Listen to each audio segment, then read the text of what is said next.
Good morning बच्चों। आज हम क्या स्टार्ट करने जा रहे हैं? टू ब्लॉक सिस्टम स्टार्ट करने जा रहे हैं। फ्रिक्शन का बहुत इंपॉर्टेंट टॉपिक है बेटा, आपको पता होना चाहिए कैसे हैंडल करना है, आपको सब आना चाहिए। हम पूरा डिटेल में पढ़ेंगे। जहाँ बच्चे गलती करते हैं अक्सर, वो गलती भी हम बताएंगे कहाँ गलती करते हैं बच्चे, ठीक है, और उस गलती को कैसे ठीक करना है और हमें वो गलती कैसे नहीं करनी, उसके बारे में भी डिस्कस करेंगे, ठीक है। तो सबसे पहले मैं स्टार्ट करता हूँ कि मैं टू ब्लॉक्स बनाता हूँ ग्राउंड के ऊपर, ठीक है। मान लीजिए ये ग्राउंड है और ग्राउंड के ऊपर एक ब्लॉक ये है, ठीक है, और उसके ऊपर एक ब्लॉक ये है टू ब्लॉक सिस्टम प्रॉब्लम, ठीक है। लेट अस सपोज इसका मास क्या है m2 और इसका मास क्या है m1, ठीक है। इन दोनों के बीच में सरफेसिस के बीच में जो फ्रिक्शन है कोफिशिएंट है वो है μ1। इन दोनों सरफेसिस के बीच में जो फ्रिक्शन कोफिशिएंट है वो है μ2। आपको एक ही म्यू गिवन है, इसका पर्टिकुलर μs म्यू के नहीं गिवन, इसका भी पर्टिकुलर μs म्यू के नहीं गिवन, तो आप इन दोनों म्यू है इसका μs और म्यू के सेम मान के चलोगे, ठीक है, जब तक नहीं गिवन आपको। सही है बेटा। इस पर भी दो केस बन सकते हैं, देखो ध्यान से कि हम क्या करें, एक बार तो नीचे वाले ब्लॉक पे फोर्स लगाएं, ठीक है, और दोनों ब्लॉक्स का एक्सेलरेशन पड़े, दोनों ब्लॉक्स पे लगने वाली फ्रिक्शन कितनी कितनी है वो पड़े। एक केस ये बन सकता है कि मैं क्या करूं, ऊपर वाले ब्लॉक पे फोर्स लगाऊं, फिर हम दोनों ब्लॉक्स का एक्सेलरेशन पड़े और दोनों ब्लॉक्स पे लगने वाली फ्रिक्शन पड़े, ठीक है। कैसे क्या होगी, तो मैं आपको केस 1 से स्टार्ट करूँगा, ठीक है ना। केस 1 में हम क्या करने वाले हैं, हम फोर्स लगाएंगे ऊपर वाले ब्लॉक पे। कहाँ लगाएंगे फोर्स? ऊपर वाले ब्लॉक पे फोर्स लगाएंगे F, ठीक है। अब इसके कॉरस्पॉन्डिंग पढ़ेंगे हम दोनों ब्लॉक्स का क्या एक्सेलरेशन, मुझे फाइंड करना है, find acceleration of both blocks and friction acting on two surfaces. इन दोनों सरफेसिस पे क्या क्या फ्रिक्शन फोर्स लग रही है, मुझे इसके बारे में डिस्कस करना है, ठीक है। तो बेटा हमारे पास करने के लिए तरीका क्या है, देखिए ध्यान से, ठीक है। एक है राइट एंगल मेथड, एक है रॉन्ग मेथड। तो सबसे पहले आप देखिए मैं वो क्या सिखा रहा हूँ। मान लीजिए, ठीक है ना, राइट मेथड क्या है, पहले रॉन्ग मेथड करते हैं, चलो पहले राइट ही करते हैं। राइट मेथड क्या है कि आपने अगर सबसे पहला step find common acceleration of both blocks, ठीक है। सबसे पहला काम क्या है बेटा, आपने एजम्पशन माननी है। दो ही केस हो सकते हैं, या तो दोनों ब्लॉक्स एक साथ एक एक्सेलरेशन चल रहे हैं, या दोनों ब्लॉक्स अलग अलग एक्सेलरेशन से चल रहे हैं, ठीक है। सबसे पहले हमने अज्यूम कर लिया, let block move with common acceleration. मान लो कि ब्लॉक कॉमन एक्सेलरेशन से चल रहे हैं, दोनों ब्लॉक किससे मूव कर रहे हैं, कॉमन एक्सेलरेशन से मूव कर रहे हैं, ठीक है। ऐसा हम मान के चलेंगे, ठीक है। फिर हम उसमें स्टेप क्या करेंगे, हम वो कॉमन एक्सेलरेशन निकालेंगे ब्लॉक्स का, हम वो कॉमन एक्सेलरेशन ब्लॉक्स का निकालेंगे, ठीक है। फिर सेकंड स्टेप क्या होगा, सेकंड स्टेप ये होगा, हम चेक करेंगे कि फ्रिक्शन, जैसे मान लो इन दोनों सरफेस के बीच में फ्रिक्शन लगती है F1 और इन दोनों सरफेस के बीच में फ्रिक्शन लगती है मान लो F2, ठीक है। इन दोनों सरफेस के बीच में F1 और इन दोनों सरफेस के बीच में क्या लगती है, F2। तो मान लो कि जो फ्रिक्शन F1 लगने वाली है किसके बीच में, इन दोनों ब्लॉक्स के बीच में, वो अगर सॉल्व करके, अगर कॉमन एक्सेलरेशन लेकर दोनों ब्लॉक्स का एक्सेलरेशन सेम मानकर, अगर इन दोनों के बीच में जो फ्रिक्शन लग रही है वो फ्रिक्शन लिमिटिंग फ्रिक्शन से क्या आती है, लिमिटिंग फ्रिक्शन, इन दोनों के बीच में जो लिमिटिंग फ्रिक्शन होगी, इन दोनों के बीच में जो लिमिटिंग फ्रिक्शन होगी, अगर वो फ्रिक्शन क्या आती है उससे छोटी, जो इनके बीच में फ्रिक्शन एक्चुअली लग रही है, अगर वो लिमिटिंग फ्रिक्शन से क्या आती है, छोटी, तो आप मानोगे कि दोनों ब्लॉक्स क्या कर रहे हैं, साथ चल रहे हैं। कारण भी बताऊंगा आपको मैं। और तो एजम्पशन इज ट्रू, एजम्पशन क्या है, ट्रू है, दोनों ब्लॉक साथ ही चल रहे हैं। और अगर कहीं फ्रिक्शन दोनों के बीच में जो लग रही है वो लिमिटिंग से बड़ी आई, इन दोनों के बीच में लिमिटिंग फ्रिक्शन से बड़ी फ्रिक्शन आई, ठीक है, तो एजम्पशन इज फॉल्स, दोनों ब्लॉक साथ नहीं चल रहे हैं, तब दोनों ब्लॉक अलग अलग चल रहे हैं, एजम्पशन इज फॉल्स। समझे मेरी बात, तब दोनों ब्लॉक साथ नहीं चल रहे हैं, ठीक है। ऐसा मैं क्यों बोल रहा हूँ, देखो ध्यान से। फ्रिक्शन का काम होता है दोनों ब्लॉक्स को साथ चलाना, फ्रिक्शन का काम होता है रिलेटिव मोशन को अपोज करना। फ्रिक्शन का काम क्या होता है, फ्रिक्शन का काम होता है रिलेटिव मोशन को अपोज करना, ठीक है। अब मेरी बात सुनो, अगर ये दोनों ब्लॉक साथ चल रहे हैं, अगर ये दोनों ब्लॉक साथ चल रहे हैं तो इनके बीच में जो फ्रिक्शन है, अगर चिपक के चल रहे हैं दोनों ब्लॉक, तो दोनों ब्लॉक्स की जो फ्रिक्शन है वो कौन सी है, स्टैटिक है। कौन सी फ्रिक्शन है, स्टैटिक। और स्टैटिक तो सेल्फ एडजस्ट कर सकती है अपने आप को, स्टैटिक तो अपने आप को सेल्फ एडजस्ट कर सकती है। मान लो ये दोनों ब्लॉक साथ चल रहे हैं और साथ चलाने के लिए, दोनों ब्लॉक को साथ चिपका के चलाने के लिए फ्रिक्शन चाहिए 10 न्यूटन की। कितनी चाहिए, 10 न्यूटन की। और लिमिटिंग फ्रिक्शन, इनकी वैल्यू सॉल्व करके जो आती है, लिमिटिंग फ्रिक्शन म्यू एन करके आती है, जो म्यू वन एन करके आती है लिमिटिंग फ्रिक्शन, वो मान लो है 25 न्यूटन।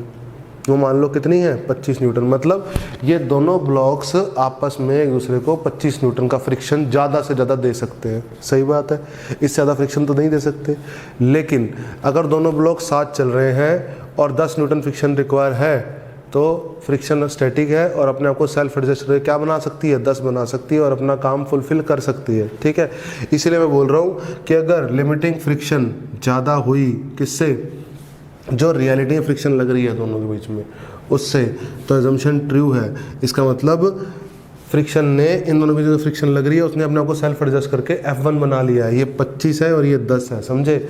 अगर ये 25 है लिमिटिंग फ्रिक्शन और दोनों के बीच में चलाने वाली, दोनों को साथ चलाने के लिए जो रिस्पॉन्सिबल फ्रिक्शन है वो 10 है, तो ये इक्वलिटी होल्ड कर रही है। इसका मतलब दोनों ब्लॉक साथ चल रहे हैं। अगर ऐसा नहीं है तो दोनों ब्लॉक साथ नहीं चल रहे हैं। अब वो कॉमन एक्सेलरेशन कैसे निकालेंगे वो भी देखना होगा, ठीक है। ध्यान से देखो, कॉमन एक्सेलरेशन निकालने का मतलब है दोनों ब्लॉक साथ चल रहे हैं। तो ये M1 है, ये F1 है, ये M2 है, ध्यान से देखा करो। और इस पर फ्रिक्शन रिएक्शन का रिएक्शन F2 लगेगा, ठीक है। और ये ग्राउंड है, ठीक है। और ग्राउंड पे लगेगा F2L, क्योंकि F2L, ठीक है ना। लिमिटिंग फ्रिक्शन के बराबर की फ्रिक्शन रहेगी अगर चल रहे हैं तो, ठीक है, सही है। तो ये F है। अब देखो सिस्टम को, इस पूरे सिस्टम को चलाने वाला कौन है, F और F2, ठीक है।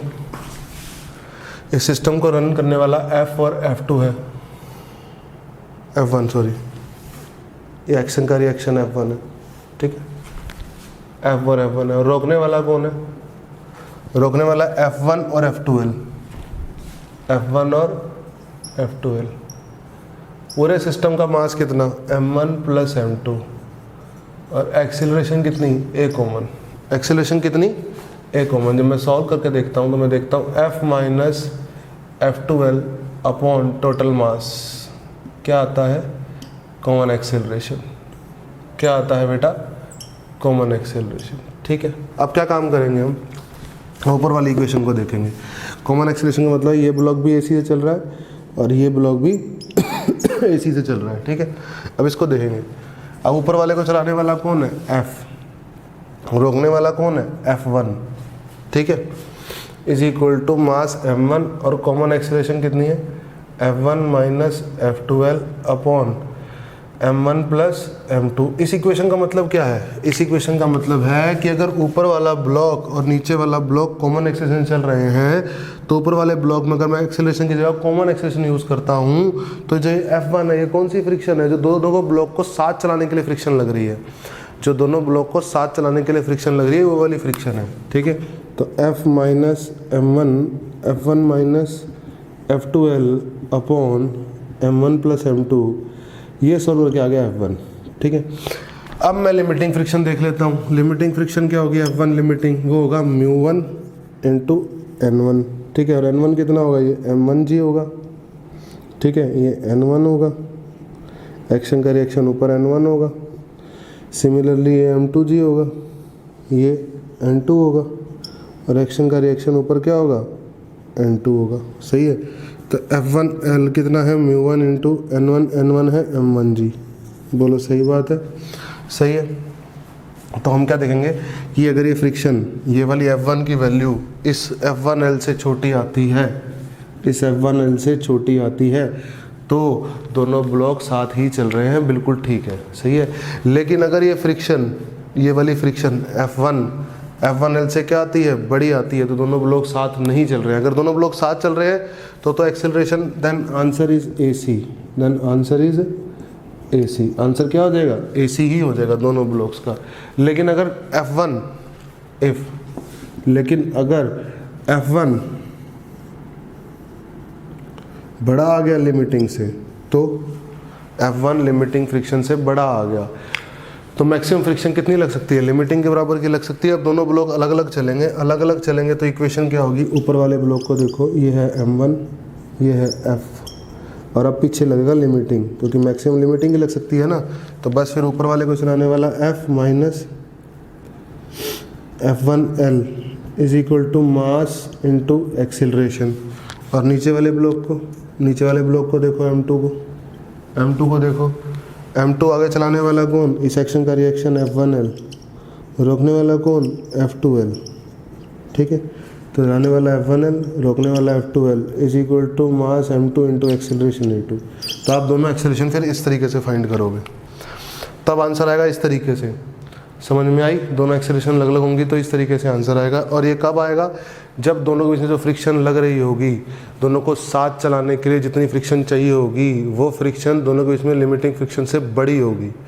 तो इतनी फ्रिक्शन पॉसिबल ही नहीं है ना कि साथ चल पाए, इसलिए दोनों ब्लॉक क्या करेंगे? अलग अलग चलेंगे। क्या करेंगे? अलग अलग चलेंगे। यही बेटा सारा सार है। अब इसको मैं आपको न्यूमेरिकल वे से समझाऊंगा, एक एग्जाम्पल लेके, ठीक है ना। ओके बच्चों, जो भी हमने पढ़ा उसके बेसिस पे हम 4 छोटे छोटे एग्जांपल कर लेते हैं, ताकि आपको अच्छे समझ में आ जाए कैसे हैंडल करना। ठीक है, ये पहला एग्जांपल है, 5 किलो है, 10 किलो है, 15 न्यूटन का फोर्स लगा रहे हैं।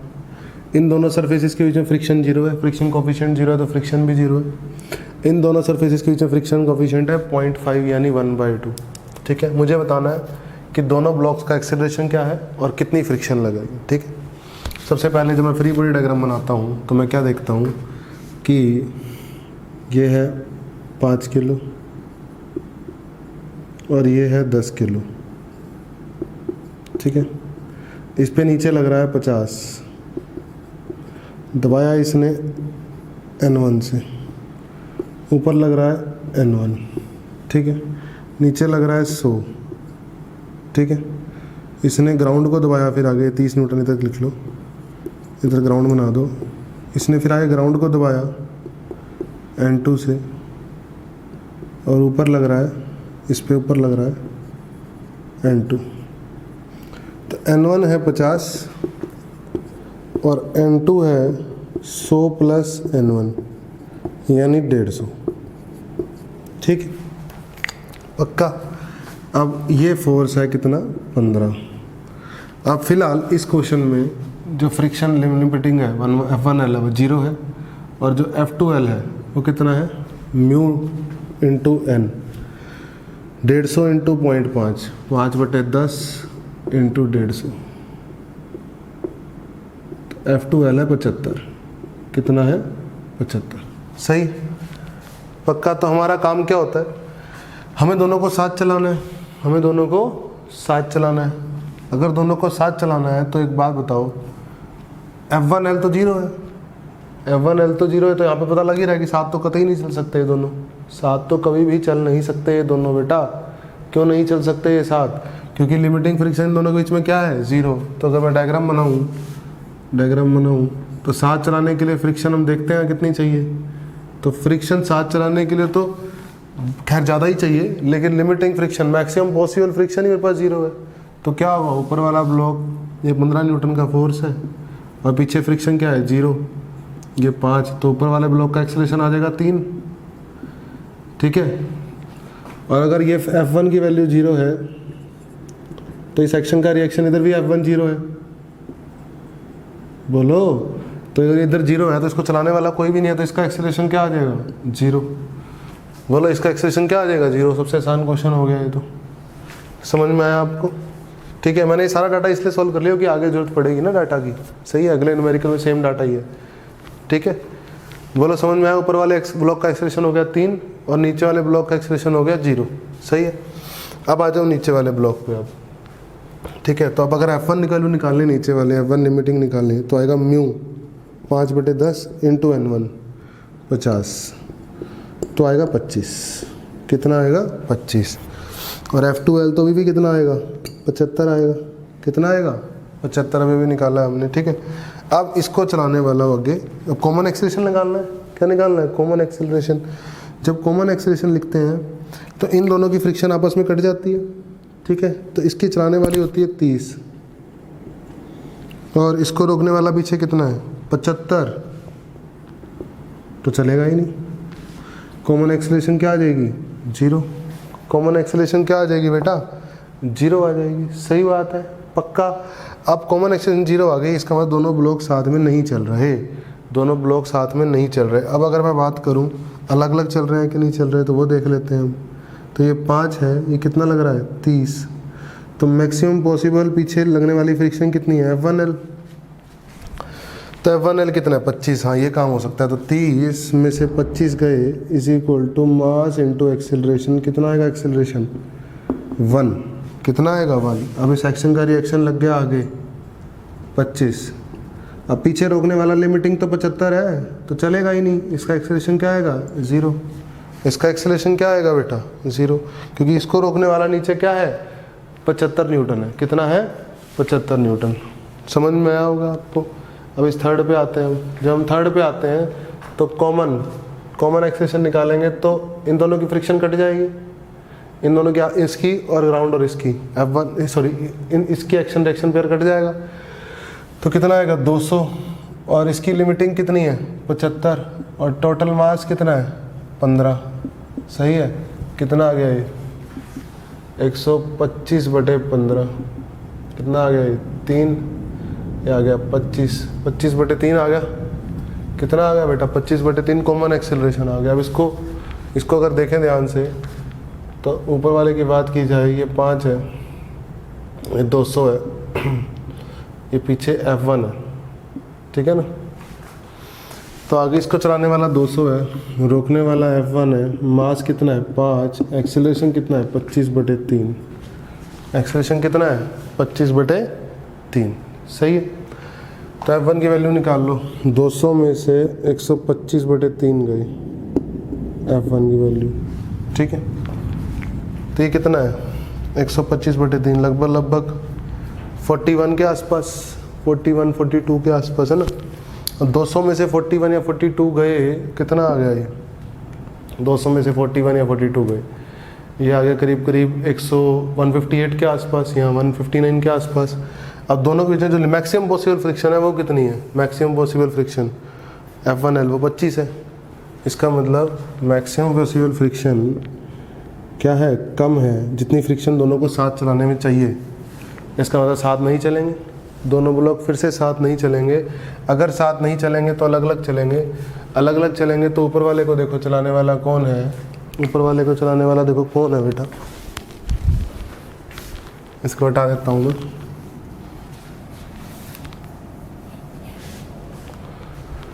अब अलग अलग चलेंगे तो ऊपर वाले को चलाने वाला है 5, तो 200 है, और रोकने वाला कौन है? F1L। और कितना है वो? 200 माइनस लिमिटिंग फ्रिक्शन है 25 is equal to mass 5 into acceleration A1। और नीचे 10 किलो वाले को एक्शन का रिएक्शन लग रहा है आगे 25, लेकिन पीछे रोकने वाला 75 है ना लिमिटिंग, तो चलेगा ही नहीं। इसका एक्सेलरेशन क्या आएगा? 0। और इसका क्या आएगा? 175/5। 175/5 कितना होता है? 3 और 35। इसका एक्सेलरेशन आएगा 35 मीटर पर सेकंड और इसका आएगा मीटर पर सेकंड की, और इसका आएगा 0। अब इसको देखते हैं फोर्थ केस को। जो हम फोर्थ केस देखते हैं तो क्या देखते हैं?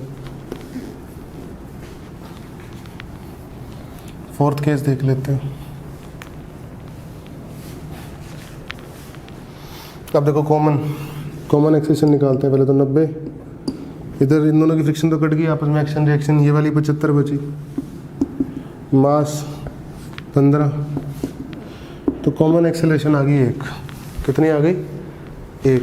अब इसको चलाने वाला, ऊपर वाले को देखो चलाने वाला, ये 5 है, 90, आगे फ्रिक्शन है, पीछे फ्रिक्शन है F1, तो चलाने वाला 90, रोकने वाला F1, मास 5, एक्सेलरेशन कॉमन एक्सेलरेशन कितनी आएगी बेटा?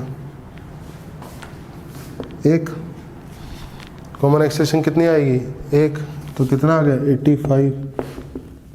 कितनी आ गई फ्रिक्शन की वैल्यू? 85 फ्रिक्शन चाहिए दोनों ब्लॉक को साथ चलाने के लिए। 85 फ्रिक्शन चाहिए दोनों ब्लॉक को साथ चलाने के लिए, और मैक्सिमम पॉसिबल फ्रिक्शन कितनी है यहाँ पे 25। इसका मतलब फिर से दोनों ब्लॉक साथ नहीं चल रहे हैं, फिर से दोनों ब्लॉक साथ नहीं चल रहे हैं, ठीक है। एक्सेलरेशन कॉमन नहीं है दोनों ब्लॉक के पास, ठीक है। अब अलग अलग चलाओ तो ऊपर वाले को चलाने वाला 90, अब रोकने वाला F1L ही लगेगा 25, मास 5, एक्सेलरेशन A1। अब इस पे आगे 25 तो इस एक्शन का रिएक्शन आगे 25, आगे 25 तो फिर से इसको रोकने वाला 75, तो इसका एक्सेलरेशन 0, इसका एक्सेलरेशन क्या आएगा बेटा 0। सिंपल है, आसान क्वेश्चन थे, सारे के सारे खत्म हो गए, ठीक है। ओके बेटा, एक छोटा सा न्यूमेरिकल और देख लेते हैं प्रैक्टिस के लिए, ठीक है। देखो इनके बीच में जो लिमिटिंग फ्रिक्शन है F1L है वो F2L है इनके बीच में है जो, ठीक है। N1 N2 की वैल्यू निकालनी जरूरी है। N1 की वैल्यू आप साफ समझ रहे हैं 20 आएगी, और N2 की वैल्यू आएगी आप देख रहे हैं 2 और 3, 20 और 30 50 आएगी, सही है ना। पक्का आप सॉल्व कर लेंगे फ्री बॉडी डायग्राम बना के। तो F1L कितना आएगा, इसको इससे मल्टीप्लाई करेंगे हम, तो 5/10 को जब हम 20 से मल्टीप्लाई करेंगे तो कितना आएगा, 5/10 को हम 20 से मल्टीप्लाई करेंगे 10 आएगा। और F2L कितना आएगा, जब 3/10 को हम 50 से मल्टीप्लाई करेंगे, 3/10 को 50 से मल्टीप्लाई करेंगे तो 15 आएगा। कितना आएगा बेटा 15 आएगा, ठीक है। यहाँ पर लिमिटिंग फ्रिक्शंस आ गई। अब एक बात बताओ, अगर दोनों ब्लॉक साथ चल रहे हैं तो चलाने के लिए कॉमन एक्सेलरेशन कितना है 50, चलाने वाला रोकने वाला, ये तो इसकी फ्रिक्शन आपस में कट जाएगी, एक्शन रिएक्शन पेयर इसकी बचेगी 15, मास टोटल 5, एक्सेलरेशन कॉमन कितना आ गया 35/5, 7 आ गया। कॉमन एक्सेलरेशन कितना आ गया बेटा 7, ठीक है। अब इसको देखो ऊपर वाले को, ऊपर वाले को अगर देखा जाए तो चलाने वाला 50, रोकने वाली फ्रिक्शन F1, मास 2 और एक्सेलरेशन कितनी है 7। कितनी एक्सेलरेशन है बेटा 7, सही है पक्का। तो बस फिर 50 में से 14 गए, तो देख लो। अब लिमिटिंग फ्रिक्शन कितनी है 10, और चाहिए कितनी 36, तो इसका मतलब दोनों ब्लॉक अलग अलग चल रहे हैं। अगर दोनों ब्लॉक अलग अलग चल रहे हैं तो ऊपर वाले को चलाने वाला कौन है 50, रोकने वाला कौन है F1L, मास कितना है 2, एक्सेलरेशन A1, तो 50 F1L है 10, 2 A1, तो 40/2 एक्सेलरेशन आ गई 20 ऊपर वाले ब्लॉक की, और नीचे वाले ब्लॉक की। अब एक्शन का रिएक्शन नीचे वाले ब्लॉक पे लाएगा, देखो ध्यान से। F1 लिमिटिंग, इसके पीछे क्या लग रहा है F2 लिमिटिंग, और F2 लिमिटिंग कितना है 15, और F1 लिमिटिंग कितना है 10। तो चलाने के लिए जो फोर्स रिस्पॉन्सिबल है वो लिमिटिंग फ्रिक्शन से क्या है कम, तो इसका एक्सेलरेशन क्या आएगा 0 आएगा। पहले की तरह क्वेश्चन हो गया सेम, ठीक है, इजी क्वेश्चन। देखो बच्चों एक और एग्जांपल देखते हैं, ठीक है। सबसे पहली बात आप फ्री बॉडी डायग्राम बना लें। यह है 5, यह है 10, यह है 5 kg, इसके नीचे लग रहा है 50, दबाया N1 से, ऊपर N1,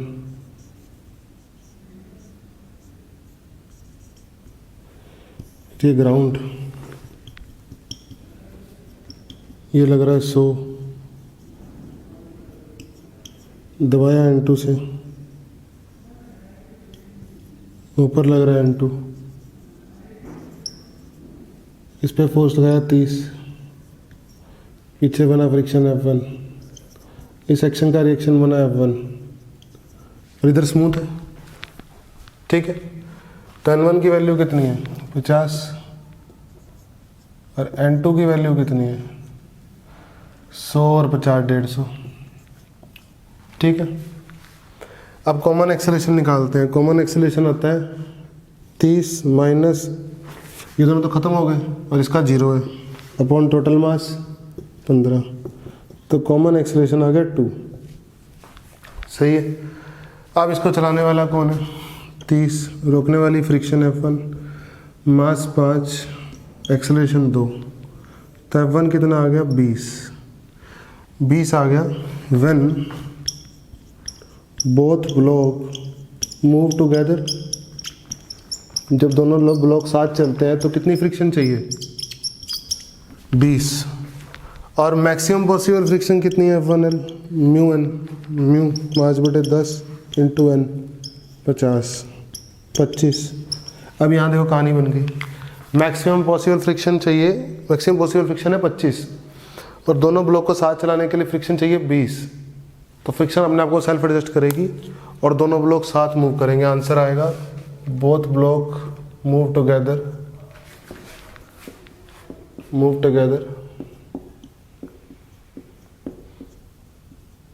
with acceleration 2 metre per second square, with acceleration 2 metre per second square. Easy question है, समझ में आना चाहिए आपको।